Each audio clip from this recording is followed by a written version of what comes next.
today's workout will be a partner workout. And in this workout, we're going to be going and completing some mile runs in a relay style and some shoulder to overhead in a rack. So you and your partner will need to make sure that you set up the rack appropriately. And when I say appropriately, that means that the rack is going to be set up for the shorter individual. All right. Today we have some set weights, but if we need to change out the weights as we move through this workout, you can absolutely change them out. Now, the workout starts off with a 1 mile relay run. That means that you are going to complete 4 400-meter runs.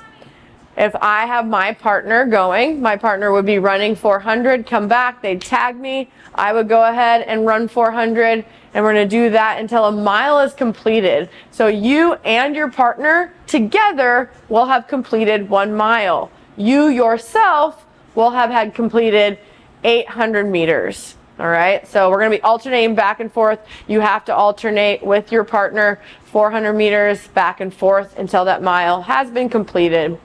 From here, we have 12 shoulder to overhead. This is shared. The weight is going to be our heaviest load. So if you're not going to do it as RX, I want you to make sure that you deem that weight heavy. That means it's going to be 185, 135, respectively, men, women. Shoulder to overhead can be a strict press, it can be a push press, a push jerk, and even a split jerk. Okay, making sure that we finish here with our legs fully extended, knees and hips fully locked out and open, and our bar is completely overhead. We want to make sure that we have our bodies absorbing the weight when we bring it back down, and we rack when we're going to switch with your partner.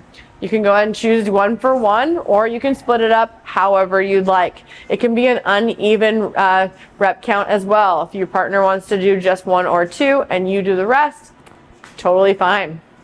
Once you finish those 12 shoulder to overhead, you're moving back out for your next relay. It's going to be another mile relay, completed exactly how you did the first one. When you return, you're going to go ahead and bring your weights down a little bit. We're now going to be completing 24 shoulder to overhead, and this is between the two of you, so total reps.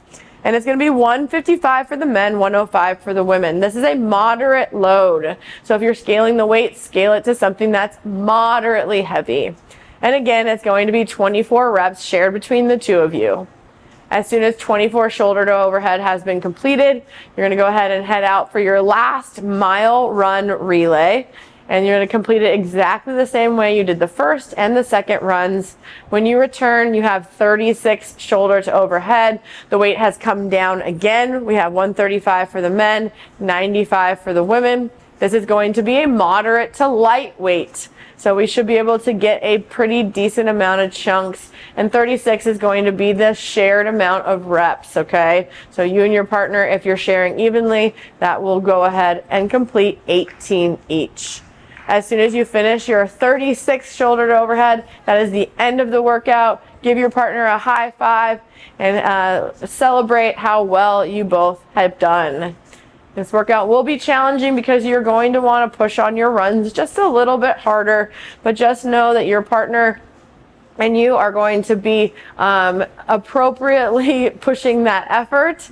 So if you feel like you have to pull back a little bit on the runs or the shoulder to overhead, that's no sweat. You'll pick it up and you'll kind of carry your weight in another area. So don't worry about your partner. If you need to slow down, it's no problem here. Little bit of a tip here when we're doing shoulder to overhead out of a rack. If you do use crash pads, make sure that you pull out the crash pads ahead of time. It's the first thing that you want to do, and you just want to put it right in front of the rack. It doesn't need to be pulled out. Remember, you and yourself will be pulled out, and you'll be dropping down on the pads if for any reason there's any issues with the bar or the movement. This workout's going to be a lot of fun, and I think that you and your partner, if you communicate well, you will do just fine.